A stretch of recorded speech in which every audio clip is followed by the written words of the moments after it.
Presenter today is Enza Chodi of Smart Media. We ask that you hold questions until the end, and when you do so, please type them into the appropriate area on the dashboard. We are having an issue. We've been getting a lot of messages about the webinar being full. It is being recorded, and it will be on our website within the next day or so, so folks that are not able to get in will be able to access it. If you have any problems, please use the Raise My Hand feature on your dashboard, and I'll turn it over to Enza now. Okay, hi there, everyone. I'm sorry that a lot of maybe your colleagues couldn't get on, but if need be, we can also reschedule another version of this. But as Larry said, we are planning on having this available with a recording and all of my notes on the TAB website probably on Thursday. So let's just get started, because this is really exciting that we're at the point now that we can start talking about transit with the metrics being launched and out in the marketplace. The webinar is going to take at least, it probably will take a full 40 to 45 minutes to go through the actual presentation, and that leaves us with only about 15 minutes or so of Q&A. So I will go through this at a pretty quick pace, but I'd rather get to your questions, and whatever we don't get to, we will make sure that we respond separately on those. So what you see up on the screen right now is your agenda. We have 4 basic sections that we're going to go through. The very first one, which is an overview of terms and definitions, I'm actually not going to spend any time whatsoever on. I'm going to flash it up on the screen so you can take a look at it so that it kind of roots our conversation in the language that we are now going to be speaking. But you should know that you need to be familiar with the terms and the definitions that are part of having a measurement system. But the focus is really going to be about how the conversation is going to be changing moving forward, a really brief overview on the research. This is not meant to be an in-depth conversation about the methodology. I think I'll give you enough information to make you conversational and understanding how the methodology was done, but if you need more details, then you should be contacting the TAB to set up a separate presentation for that. Because I'd really like to spend as much time as possible on the transition and how we see the next 6 to 12 months moving forward using this level of information. So let's talk a little bit about what our goals were and how we set up this research. There were some really specific things that we wanted to do. We had to expand these ratings that we've had for our roadside formats to include transit. And the transit pieces that we're looking at right now are the bus exteriors and interiors, rail and station platforms, as well as ferry interiors and terminals, with some other things coming up probably toward the end of the year. But ultimately what we want is we needed a system that had and accounted for the uniqueness of transit, but puts it on the same playing field that we have other measurements for. So comparable to our current out-of-home formats as well as other media formats. The bottom line is we had to expand the current ratings so that we can account for our uniqueness with transit, but make it compatible and comparable to what else is out in the marketplace. So here's that quick page I told you I was going to flash up there. Just as a reminder, these terms, critically important. You need to know them, and you need to understand exactly what they represent. Not just substituting one number for another because you used to have a rider number, now you have an impression number. Really get to understand what these terms mean and the relationship between each term to the other one. If you need reviews of this, remember that on the TAB website we have an e-learning module that is specific to just these terms and the definitions. So I would definitely suggest that you go through that again if you haven't, to make sure that you go through it. We are in the middle of a change right now. Just as roadside was many, many years ago when the ratings first came out, we are going to be changing the way that we think about the transit piece of out-of-home. This is really important to understand that we need to standardize the way that we speak about our medium so that we're not on the fringe of conversations, that we talk about things in a media market that's defined and comparable across multiple elements, that we talk to our clients about audiences and not just about circulation, and those audiences are made up of demographics and not just this broad stroke adults 18+.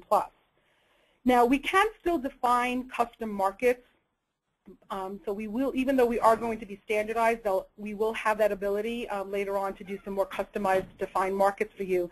But understand that the standardization is really critical. It makes things easy. It makes things easier to plan. It makes things easier to buy, and it makes things easier to compare. So let's talk a little bit about the standardization of formats. I look at this page and I still want to pull my hair out, to be perfectly honest with you. There's a lot on here, and actually this doesn't even include everything that's still measured in our system. But the first step in the process was to standardize our formats to a much more manageable list of formats that we can deal with. But, you know, in my mind, I still think we have a lot in here that can be a little confusing for some people who may not be in the transit arena day in and day out. So at some point, you know, hopefully these will be condensed even further. But for now, this is what we're working with. I do want you to note that formats like station dominations or total brand train or rail exteriors are currently not in the system. I think rail exteriors at some point may be something that we may consider later on. The standardization piece really also flows through to the media market, and this is a really big point for us in transit. It was a really big point for us in when we dealt with roadside, but even more specifically, there's a lot of implications when we talk about it from a transit perspective. So just as a reminder, standardized media markets are not anything that the TAB nor the out-of-home industry created. These are standard defined areas that people use when they're in the media planning and buying area. So what you're working with could be something called a CBSA, or core-based statistical area, which is generally a smaller geography that is based on a metropolitan area that then has the counties tied into it by commuting patterns. And that is typically our out-of-home default geography. So the map that you're looking at on the right, which we have to thank Titan for allowing us to use, the dark green shaded area is the CBSA of the Boston market. And then the lighter green area includes what would be counties that fall into the DMA, the designated market area, which is a much larger geography, and there's about 210 of them in the United States. That's how the U.S. markets are broken down to. Now, the thing with us that we need to really think about when it comes to transit is if you look at that, the little spider network of lines in the dark red and in the red, that what you're looking at right there is the transit system within the Boston market. And you can see that exactly where those transit systems go isn't really out to the DMA, and it really doesn't cover even the entire CBSA. So we used to build our numbers around only those counties that had the presence of the transit market. But if we really do want to compare ourselves to other media, we want to be compatible, we want to be able to look at our numbers in relation to other things, we have to look at a standard media market. It's absolutely critical. And the other thing that I want to make sure that we all remember is that while in some instances a custom geography will make all sorts of sense, more so than the CBSA, think about what that CBSA definition actually represents. If you remember what I just said, it's the metropolitan area, the core city, along with the counties that make up the commuting patterns into that city, that business district. So it makes a lot of sense for us to make sure that we can look at that CBSA. So let's talk a little bit about the research. This is an overview. There's a lot in here. I'm going to take you through it step by step. This is my translation of what is honestly one of the more complex and beautifully crafted research that I have seen in a very, very long time.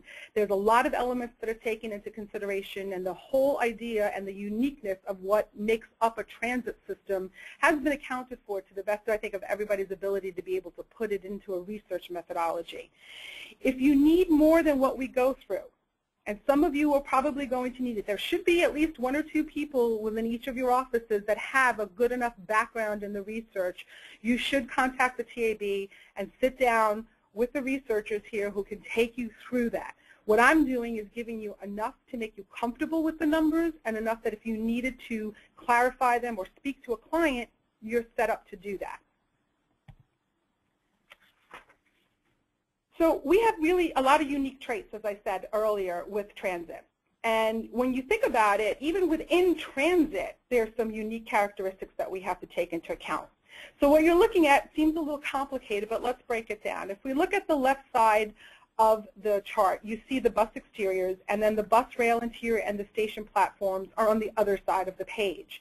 And the reason why it's done that way is because really you think about who will physically be exposed to messages based on if it's an exterior or an interior.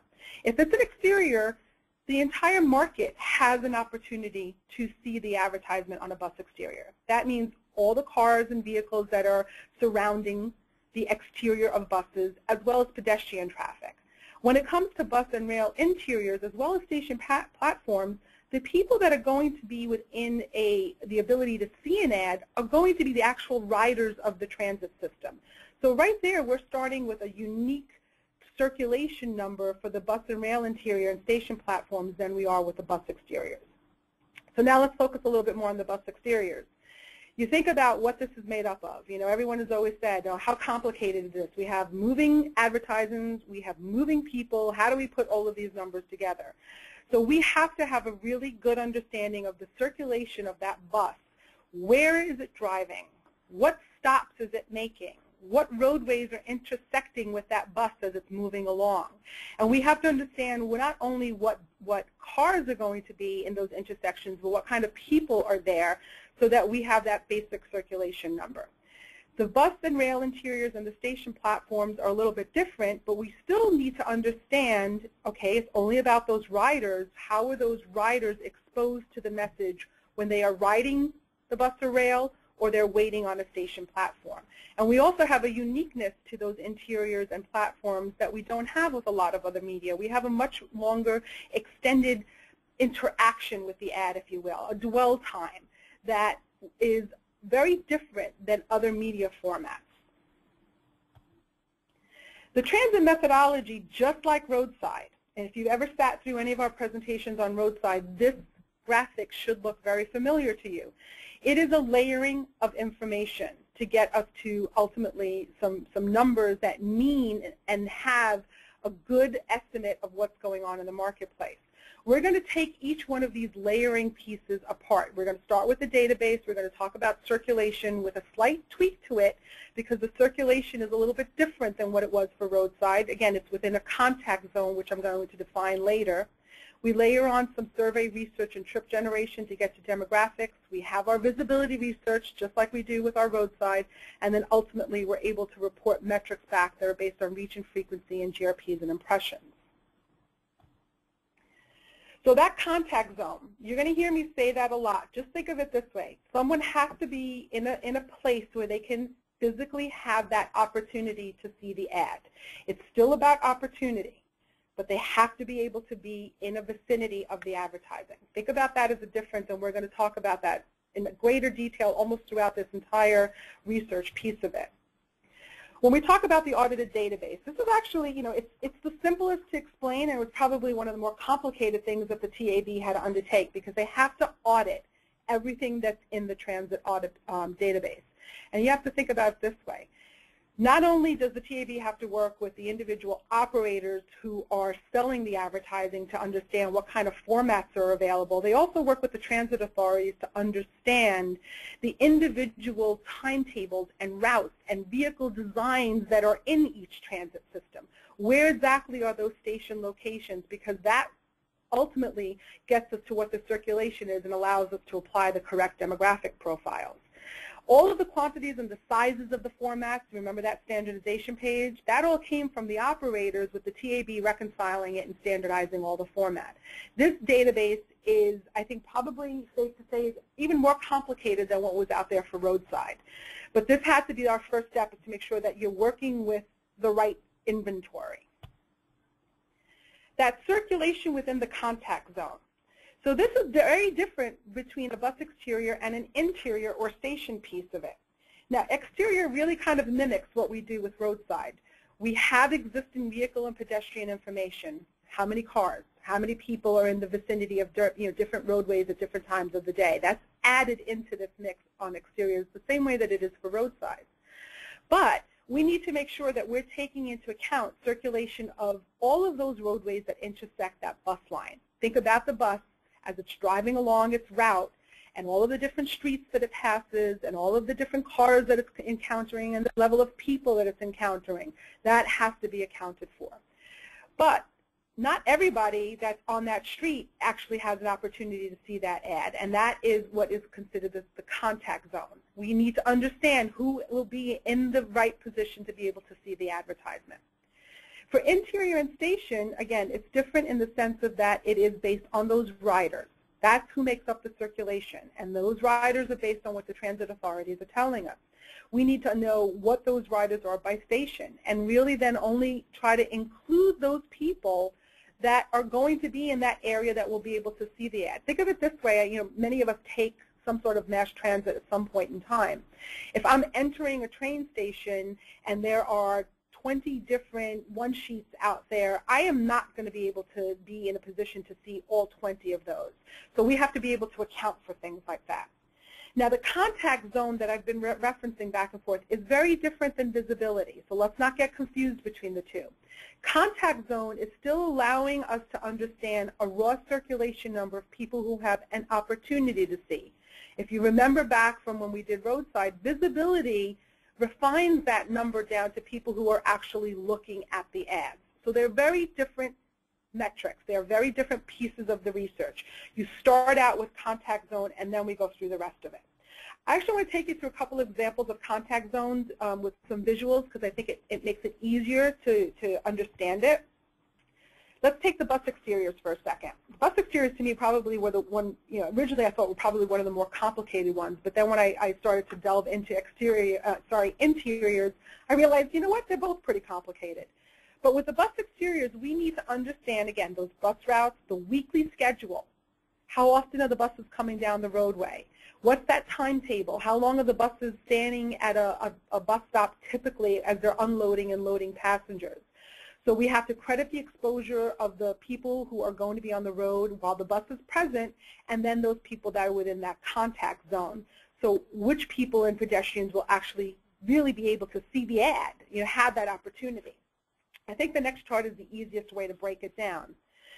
So if you look at this lovely graphic that we have, you can see the bus as it's driving along. And what we're referencing right now is the street side of the bus. So if we have a king on the street side of the bus, what kind of circulation will we account for in the calculations? So let's think about it from the standpoint of what's in that purple zone. That purple zone are all those pedestrians on that side of the bus that would have an opportunity to see the ad. They're intersecting with that bus. They're within contact of that bus. The orangey red is the perpendicular traffic that as that bus is moving and crossing that intersection at that point in time need to be accounted for in the circulation. So that's in there. You also have oncoming traffic, and that is what's highlighted in green. That oncoming traffic, as the bus is moving, has an opportunity to see the ad.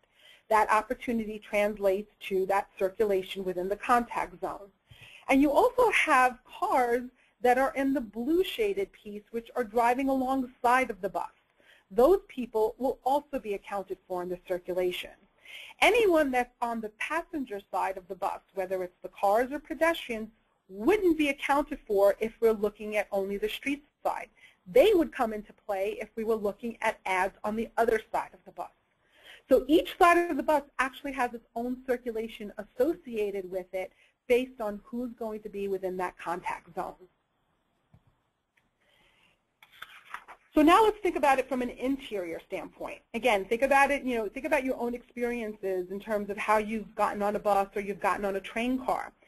Each car that you get into by market is very different. Some subways that I've been on or metros that I've been on only have 2 entry points into the car. In some markets, there's 3 entry points to the car. People move about the cars differently. The same thing with a bus. Think about a bus in terms of there's normally 2 doors.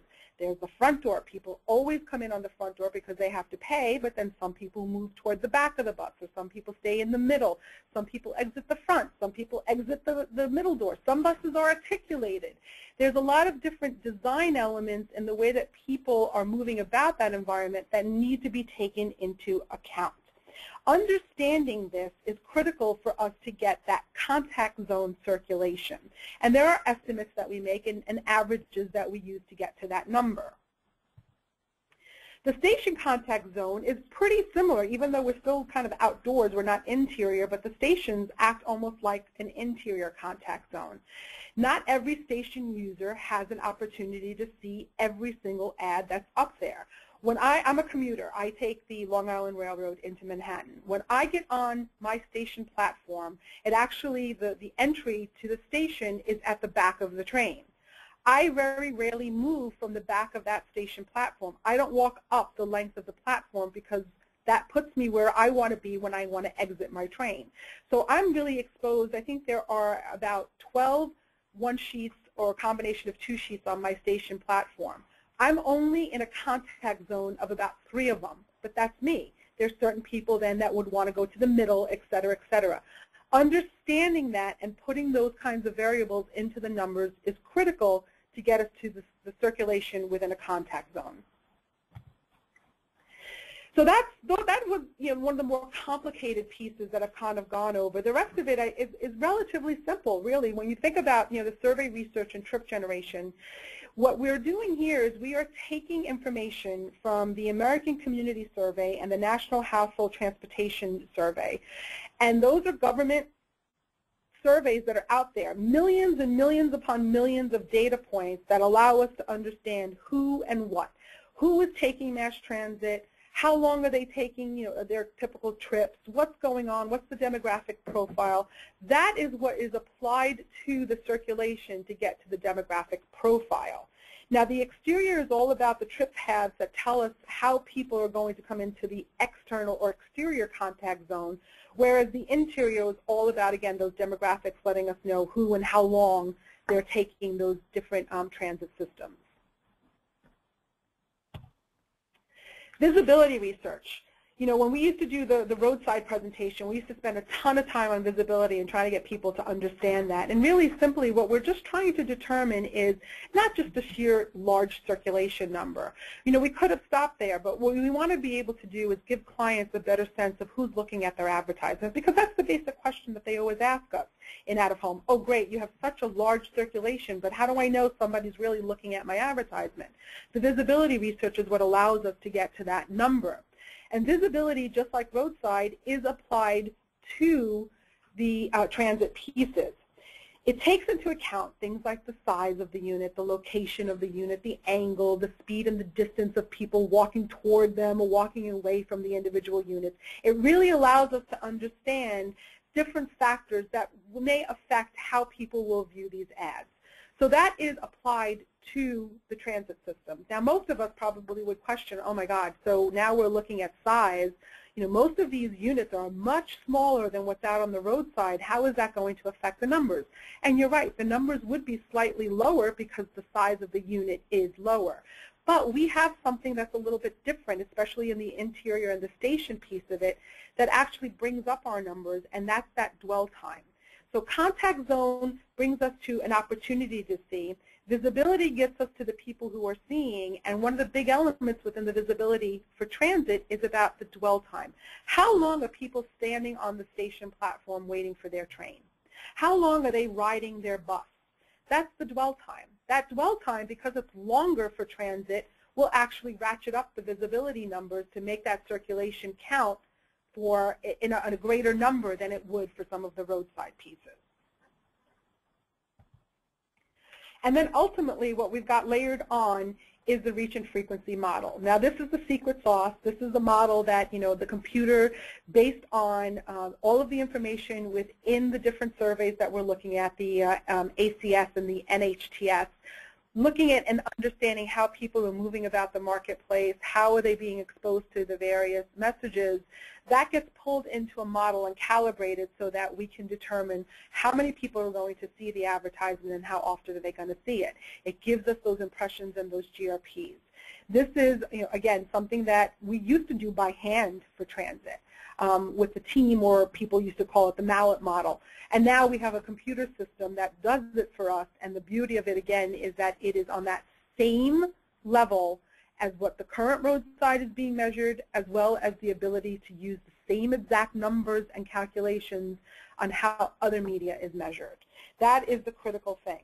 The main thing to understand about the reach and frequency is reach and frequency changes depending on what your demographics and your geographic is. So those standardization pieces are really critical. You always have to define your geography and your demography. What audience am I hitting, and in what boundaries of the geographic area am I looking at? That has a huge impact on those numbers.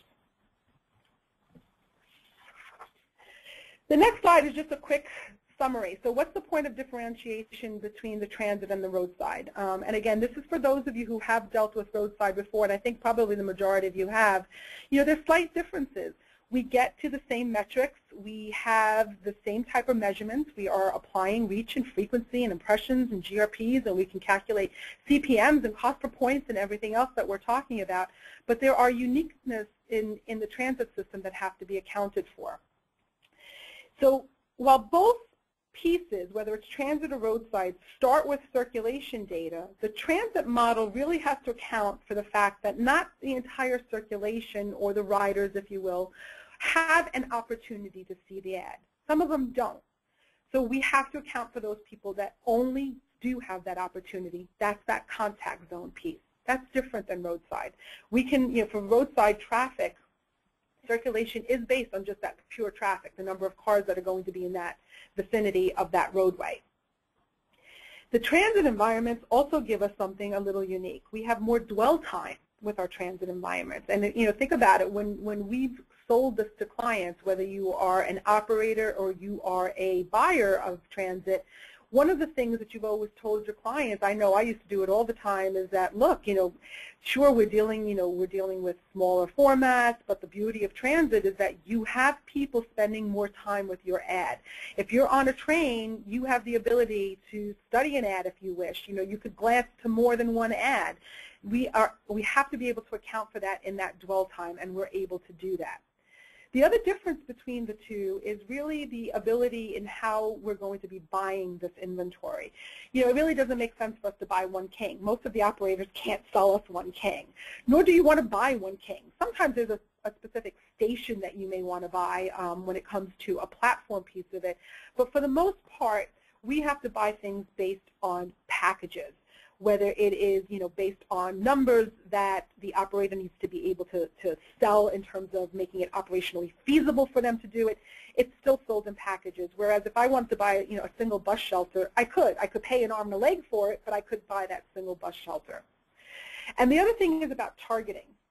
We have a little bit more flexibility with roadside in terms of targeting specific demographic profiles, because we can look on an individual unit-by-unit basis to determine if a unit does really well against Hispanics, or it does really well against affluents, or is it for some reason skewing more toward women than it is to a general market population. For transit, it's not that we don't have the opportunity to do that, it's just not as specific as roadside.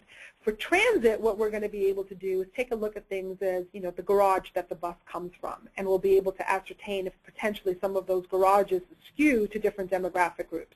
We can definitely do it by station or by rail line to understand, again, you know, how the rail lines are going through the market and what kind of demographics are going to be focused on depending on the stations, et cetera. And again, the stations, we could definitely do a demographic profile of the individual stations.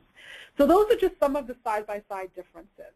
And the way that we can start to think about, you know, if you've been playing with the roadside numbers, some of the nuances and some of the differences that you need to account for in transit. So a little bit of I told you I was going to go through it really quick. And I actually surprised myself on how quickly I just went through it.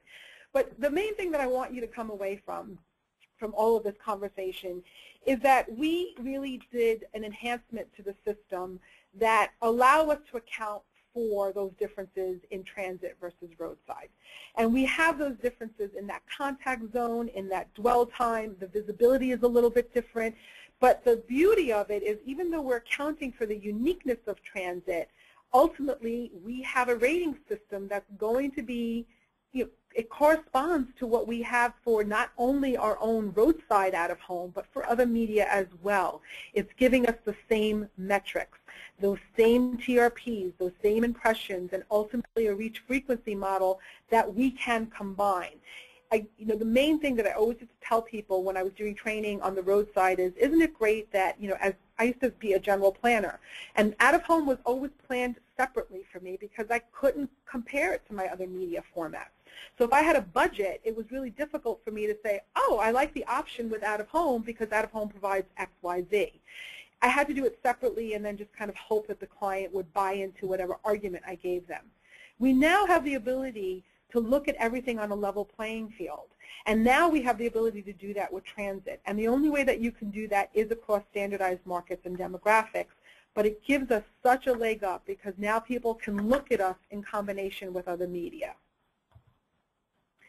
So let's talk a little bit about the transition. To me, this becomes the main focus of what this webinar is about. Giving you that background information should make you feel comfortable that a lot of the variables and the uniqueness of transit we're taking into account, that we've done the best, I think, possible in trying to account for a very complicated format and putting it into a system that ultimately gives us the same metrics that we have across the board for other media.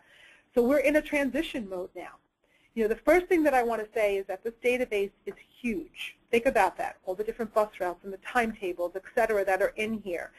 I can tell you right now, I mean, maybe people around the table here aren't going to want to hear this, but there's probably some mistakes in there. Maybe something doesn't make sense. The only way you're going to know that is if you start playing with these numbers. So that's going to be one of the things I charge you with when we get off of this webinar. Get in there, start playing with these numbers, see what's coming out in your individual marketplace, so that you can say, you know what, that doesn't make sense to me. Maybe it's just a perception that you had that was incorrect, and now we need to change it, but maybe there is something that needs to be evaluated. So in this transition mode, I don't want people taking a back seat saying, and I honestly, I personally don't want to hear the excuse, well, it's not really ready yet. It's ready. It's out there. We've been playing with it. We've gone through a lot of these numbers. It's your turn to start doing that. But let's go back to the standardization points, the markets and formats as well as the language. We've always dealt with showings. Showings from my mindset as a general planner and buyer of media, showings were very unique to the out-of-home space, and more so when it came to transit. While we tried to use showings that allowed us to get to some sort of a daily GRP goal, with transit, it really was about the percent of the inventory that was in a package. So a lot of times it wasn't just, it's a 25 daily GRP. It was 25% of the inventory, 50% of the inventory, 75% of the inventory. That can still make sense in certain places, but again, it doesn't have the same resonance and it doesn't have the same compatibility as how I'm buying other media. And it's really important that we look at things a little bit differently moving forward. Doesn't mean that you all have to overhaul everything that you've been doing for umpteen years, but you need to really start to play around with these numbers and evaluate whether you need to make some changes or understand what the numbers are just telling you. Maybe it's not about changing the numbers, but it's about understanding what the new numbers are telling you. Now, interior and station the platform pieces are going to be very different than exterior when we have this conversation about GRPs. Think about, again, the statement, and this is something you always have to keep in the back of your head. When we are talking about exteriors, we are talking about a format that reaches the general market population. It's people moving about the marketplace. When we're talking about interior and station, we are talking about the riders, those people who are physically using the transit system. So GRPs are going to be a very different conversation when we're talking about that moving forward. Here's a map, and Outfront has allowed me to use this map as well as a bunch of information that we're going to be going through on the next slides.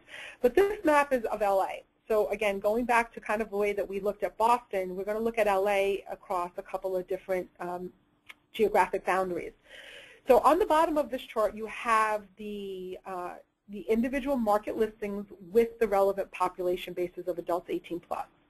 So if I look at the LA DNA, which is the purple shaded area and the green, and even some of the market has been cut off because it's hard to even put LA in a visual, it's so big.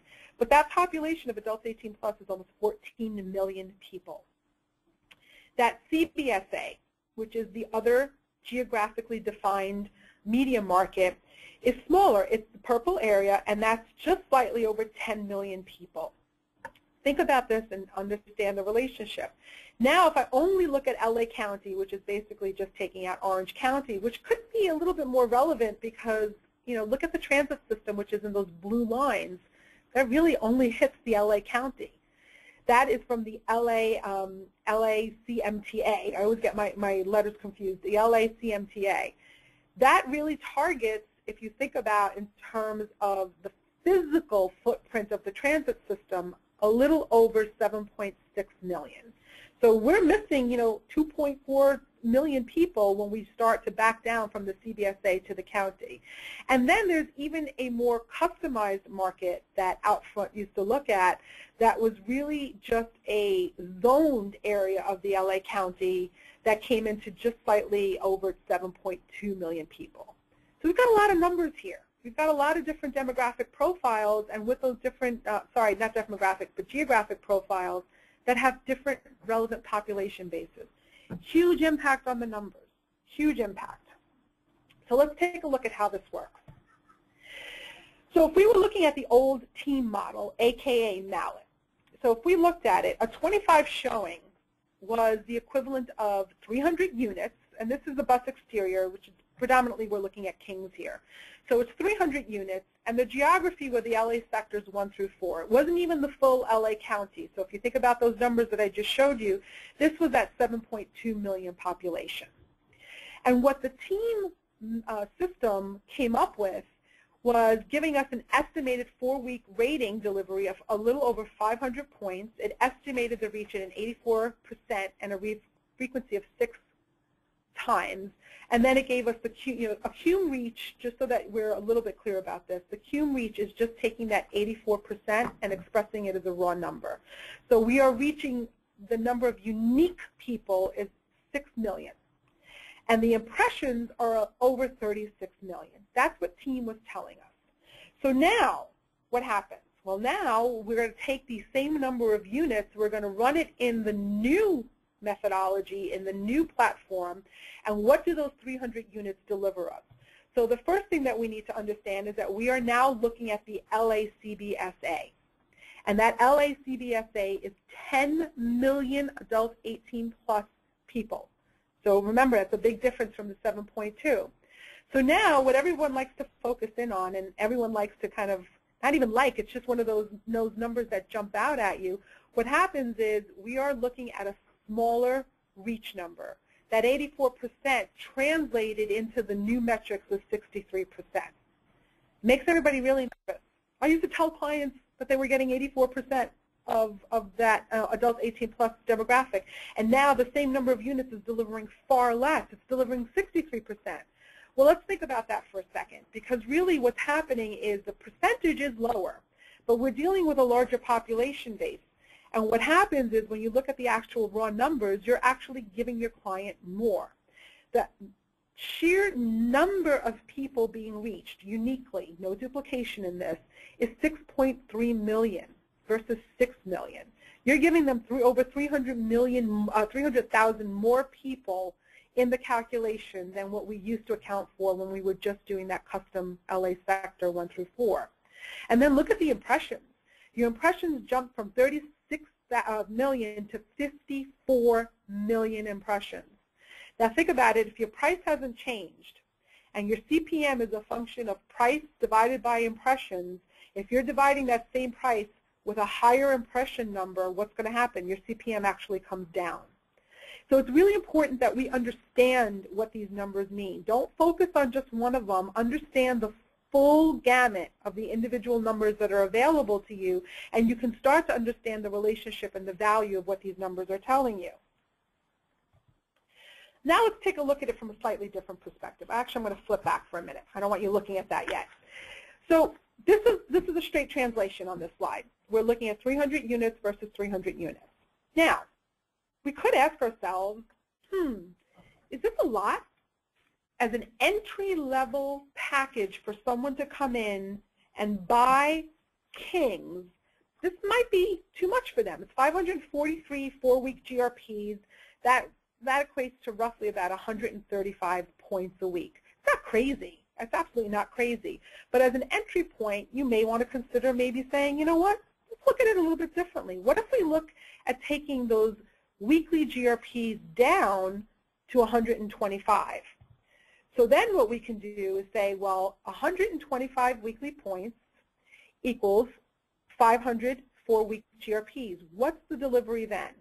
That actually comes out to 275 units, and your reach really doesn't change all that much. It drops down from that 63% to 61%, and you know, all the numbers are slightly lower than what the 300 units are. And the only reason why I bring this up is that this might be something you want to consider as you're evaluating what these numbers are telling you. You might want to make some small tweaks. What's going on in the marketplace? If people typically bought the prior allocation and they were comfortable with those 300 units, maybe you don't want to change it. But people like to work with like round numbers. They love buckets. They love categories. They love dealing with things like 125 points a week, 150 points a week, 200 points a week. 135 is just an odd number. It's silly. It's not anything I want you to lose sleep over. It's just something that you may want to consider looking at. Now that is with exteriors. Very, very different when we start going into the world of interiors or rail. Very, very different. If you think about it, in many markets, kings or bus exteriors represent a pretty large coverage of markets, but that's not true for every market. In some instances, you may have a very small bus system that, you know, to try to deliver 125 points a week or even 50 points a week may be next to impossible. And that is, in fact, the case most of the time when we're dealing with interiors or rails. Before, when we were talking about bus interiors, there was no relevant reach and frequency numbers, etc. What I would get is, again, it was 25% of an inventory. So in the case of LA, I was getting 750 units. And then I would get this estimated circulation number of 15,900,000. That's you know, what we noted on a flow chart, or we noted on one of our grids, you know, estimate. It's based on circulation. We don't really know what that number means. Well, now we can compare it if we need to. So those 750 units on a bus interior on the Los Angeles County Metro Transit has a very different connotation to it. What we're delivering with 750 units is actually 50 total GRPs across the 4 weeks. It's reaching about 11% of all adults 18 plus in the LA CBSA. That seems like an extraordinarily low number, but we have to remember, why are clients buying bus interiors? Why are they buying rail? They're trying to target those people who are specifically using the transit system. But if they're buying other media, we now have the ability to compare and add the numbers together. That's what's critical here. It's not so much what these numbers are. I mean, to me, I would just look at the Q reach number and the impressions. Again, I almost would forget about the reach and frequency element of it from a percentage standpoint. It's just, it muddies the waters. But what you can tell them is that you are hitting 1.1 million people are going to see that ad message, and that generates over 5 million impressions for that campaign. Again, know what these numbers mean, understand which ones you should be using, and know that it's going to be different for each case. The basic of this, though, is that you are able to now compare or add. You know, if I want to buy bus interiors and then I'm like, well, you know what, I actually do want to achieve 50 weekly GRPs or 100 weekly GRPs, I need to go beyond those interiors to do that. Great, so sell me some exteriors. That's my goal. Then you can look through your inventory to see what else you can use to achieve whatever goal it is that I'm setting. Now, I kind of mentioned this a little differently earlier on, but the main thing is we're going to start to think about transit in terms of packages. Not that showings weren't packages, but these packages have to have meaning in the marketplace. They have to have almost a uniformity to it so that we know what we're getting. So this is just an example. It's irrelevant of the market. I'm just throwing it out there as an example. So don't get too focused on the individual numbers, just more what this is trying to tell me. It would be nice if we all looked at packages at 3 to 4 different levels. You know, an entry-level package, a mid-level, maybe a really top tier level that would dominate the marketplace, think about what that would mean for your individual systems, or as a buyer, what that would mean for your client in terms of what it is that you want to buy. So what I've done here is on the Bus Kings, you can see that I can look at it based on weekly GRPs for this particular example. I can say, well, my entry level is at 75 weekly points. My mid-level is double that at 150. And then if somebody wants to go real crazy in the marketplace, they can buy 200 weekly GRPs, and then all of the relevant numbers that come with it. It would be nice to do this because, again, I think it makes sense for clients to understand what it is that they're buying, and it gives them a benchmark of what it is that they're buying. So it's not just about, percentages of inventory. It's relatable back to, if I want to buy this weight level in the marketplace, I need to buy that entry level package from this media company. That's what gives me a 63 reach and a 4.8 frequency.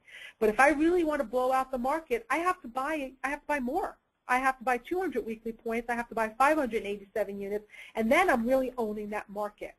So it would be great to be able to do that. Now, the bus interiors, when we look at it from a comparison standpoint, we're not going to have that same ability to do that 75, 150, 200.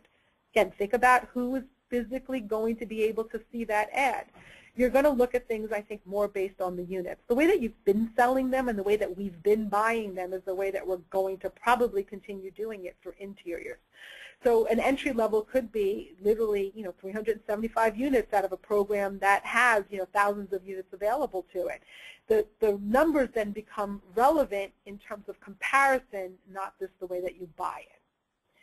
But again, the main benefit here is compatibility. It's being able to explore what transit does for us in conjunction, in lieu of, however you want to think about it, but comparing it to the other media that's available. Now here's another chart. So again, this goes directly to my point about being able to show the value of combinations of media.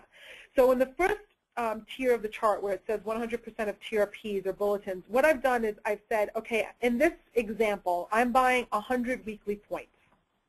100 weekly points in bulletins delivers a 43 reach and a 9.4 frequency in the market that I'm looking at. Great, it looks great. But, if a client really loves their bulletins, this is what they're going to be buying. But now you have the ability to say to them, well, look, I know you love your bulletins, but if you look at some of the transit that we have in the marketplace and you substitute some of those points that you're spending in your bulletins and allocate it to transit, we can get you more reach in the marketplace. It's just a reallocation model. I'm big on these because I think it really allows you to start to show from a quantitative standpoint what intrinsically we all know. The more diverse your media mix is in terms of formats and media types, the higher your reach is going to be. And if that's what a client's goal is, this type of analysis allows you to do that. Because those second numbers that show us a 48 reach, that's 5 reach points higher than doing only bulletins, is just a straight split between bulletins and transit. You now have the ability to do this. Whereas before, you may have been saying this and you couldn't prove it out with the numbers. You now can. Here's a slightly different way of taking a look at it. These charts I'm going to show you kind of build on each other, so stick with me on these. What I'm showing you here is if I was buying 100 weekly points, this is specific to the DC CBSA against adults 18+. The posters and transit shelters, regardless of either one of those two formats, if I'm buying roughly 100 weekly points, I'm getting almost the same reach. They're in that 50 range. The transit shelters are actually a little bit higher than the posters. Okay, that's great. That's one way to take a look at it. But now, on the same grid, I can add in, so what if I bought 100 weekly points in Kings in the DC marketplace? Wow. Now, all of a sudden, my reach is 70% versus, in that 50, 51% range. That's a big difference.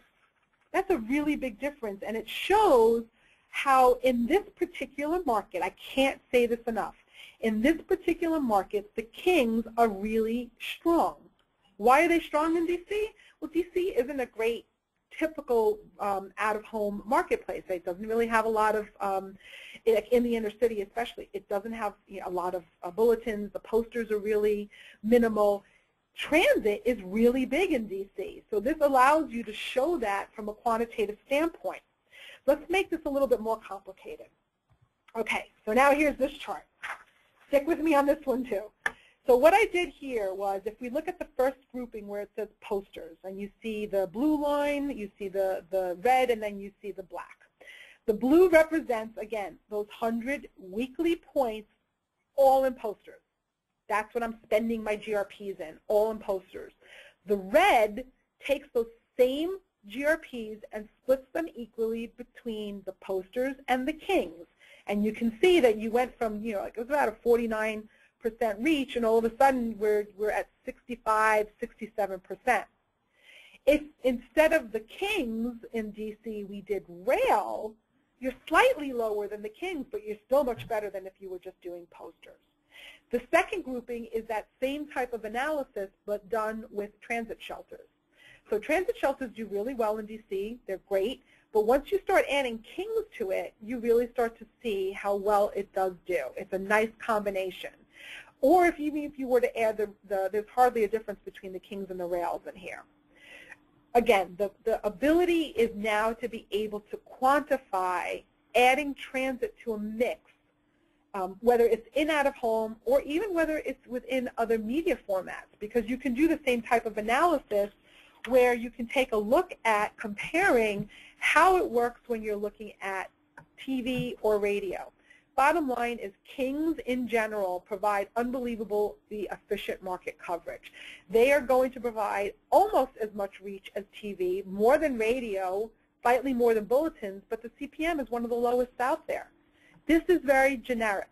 Okay? This is a generic national overview. It will vary by market. So the last thing I want you guys to do is take this page and start putting it into your marketing materials or using it in any of your presentations. You need to take a look at this and make sure that it's relevant to your market. It has to be customized. But it's, again, the concept of thinking about how now you can start to explain the value of the transit in comparison or in conjunction with other media. Okay, guys, we're wrapping it up. But the next steps are really critical. We hope that you guys are as excited as we are that these ratings are out and now available for a whole nother segment of the out-of-home world, a really rather large segment. And we can help provide the quantitative value of what transit is providing clients where we weren't able to do that. So moving forward, how are you going to access the information? First thing that you should note is that there's a couple of different ways that you're going to be able to look at the information. Some of it is available now, some of it's coming later. But there are going to be two ways that you're looking at it. From a market average standpoint, and that is really critical for transit because, as I said, you can't buy one king. You just can't. But a market average, understanding what 50 kings, 100 kings, 200 kings buys you is really important. So that market average does just that across any of the formats that are available. It's a very flexible system that allows you to put in any quantity level, but it also allows you to do the comparison to market average planning for roadside. So all of those analyses that I showed you before, all those lovely charts, that's what you're able to do right now. Market average to market average roadside. Ultimately, we'll also have site analysis available. And site analysis is, if you remember now for roadside, you can actually pull up individual units to see what they're delivering, combinations of those specific individual units. That's available currently through Telmar or through the ADS system on the TAB website. You will be able to add transit to that type of analysis as long as the transit systems and the formats are packaged. So those packages that I was talking about, the entry, the mid-level, the top level, dominance, whatever you want to call them, that's what's going to show up in the site analysis that then allows you to combine, I'm buying package A from whatever operator, and I'm adding it to these specific 10 bulletins, 50 bus shelters, whatever it is. You have the specific locations, you're able to do that. Here is the timeline of what we're expecting. So right now, the IMS Navigator system, which has those market averages, is available. It's live, it's out in the marketplace, and you are able to use it. That, again, has only the market averages for the transit and also the market averages for roadside. Telmar will be following up shortly. In the next month or two, actually I should say 2 months, We expect, by April, early April at some point, that the Telmar system, the top system that currently has market averages, is going to be updated to include the same thing, market averages for the transit system as well as the market averages for the roadside. There will be two different versions of Telmar out there. One version will have a lot of detail by garages and bus lines, etc., and that'll be for the operators to use and be able to craft their packages the right way. And then a second version will be for us to plan and buy off of, which will be a little bit more on broad scope. TAB will be releasing an update to their ADS system in phases. So phase 1, which will be ready sometime in May, is going to have that same capability as what the Telmar system will have, which is being able to add your transit packages to your specific roadside locations. It's going to be in phases because in phase 1, it will give you the demographic impressions and ratings. So it'll give you GRPs and it'll give you impressions. It will give you the reach and frequency elements of that later on in the year. That's the second phase of that rollout. And then Telmar will be coming in with another rollout of their inventory, of their platform that will have those transit packages along with the specific unit-by-unit roadside. So hopefully this kind of explains how you're going to be accessing the different elements of it. Just know that there's even more third-party processors out there working with the data, so we may even have more choices beyond this. So lastly, what do I want to leave you with? A lot of work ahead of us. Transitions are always hard. People don't necessarily like to make them. I remember, roadside, when you think about it, I'm so tired of people saying new numbers, new numbers. They've been out there for a long time, and we need to make this transition happen. First thing, as I said, if you are still slightly, and not quite sure about what's the GRP, what's reach, what's frequency impressions, make sure you know that. That's the first step. So go onto the TAB website, do the e-learning, call us. We're happy to do training for you individually if that's something that you need. The second step is to go back in there and take your packages. Take what you've currently been selling in the market, take what you've been buying in the marketplace, and run it through the system to see what it delivers against these new numbers. That's the starting point. That allows us to start to understand what makes sense, what doesn't make sense. Secondly, as a seller, you need to kind of play around with these packages to understand, do you need to make tweaks? The big thing is that it shouldn't just be business as usual. These numbers offer you a unique insight into what's happening in the marketplace, and in some instances, you may want to make some changes, up or down, whatever it may be, but understand what the implications are. And then each of you needs to take a good hard look in your market to understand how your transit, whatever inventory you own, how it plays in the sandbox with the roadside, how it plays with radio, how it plays with TV. What's its place in the marketplace? Doesn't matter if it's big or small, just understanding what value it then brings into the marketplace. And the only way that you guys are going to be able to do this is to start using these numbers and playing around with them. So that's what we have for you today in terms of a set presentation. I know we're kind of running short on time, but we got started a little late. I'm hoping we can get some. We can answer a few questions because we started late.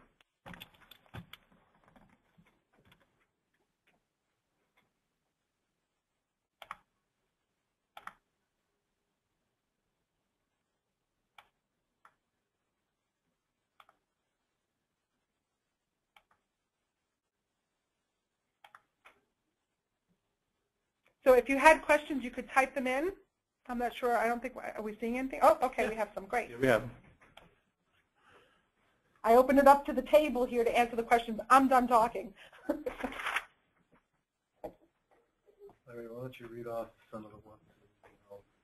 Sure. Those are technical. I'll read them off.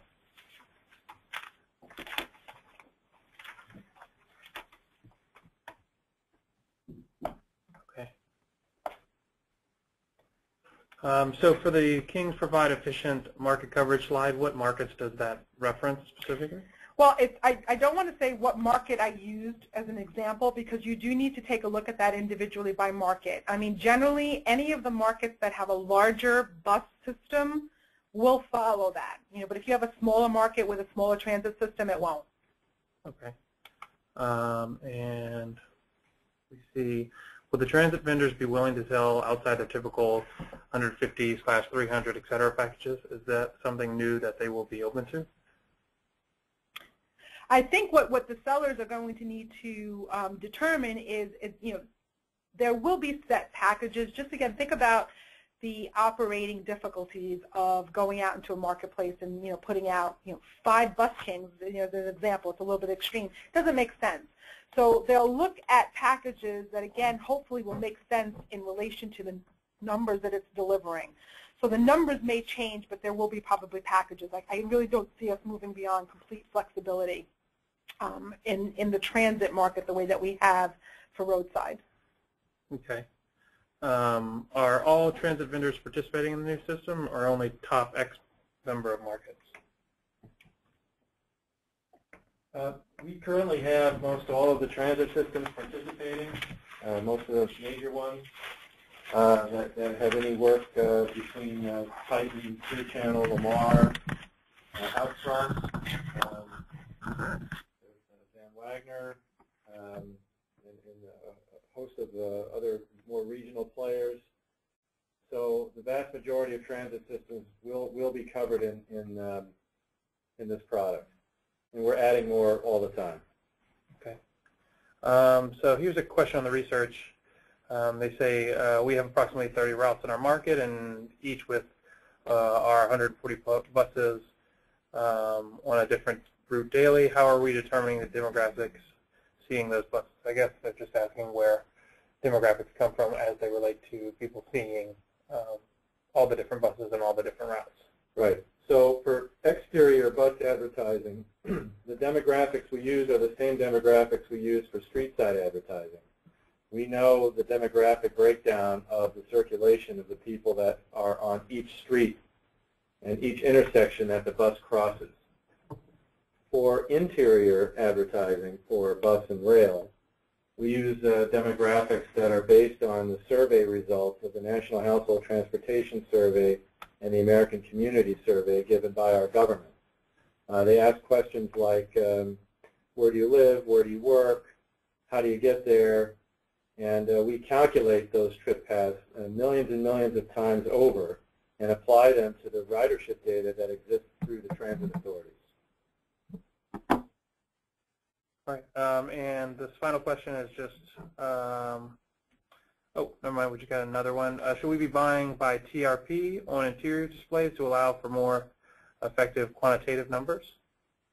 I guess target rating points as they relate to interior displays. Yeah, I think, I'm not sure that buying on the TRPs is the right answer. I think it's going to be buying based on the quantities and the packages that the operators ultimately put together and then translating it to what those TRP values are. It's going to be really hard to go in and deliver, as I said, 50 weekly points. You might be able to do 5 weekly points, but I really do think that the quantity of the units is what's going to make the most sense for interiors and then just translating the numbers. All right. So I'm just going to say, I think we will talk internally because, again, we're not sure why some people got closed out. And this will be available online. It has been recorded. You'll have my notes on the bottom of each page as well. And if you need anything more, please do not hesitate to reach out. We're more than happy to help. Thank you very much.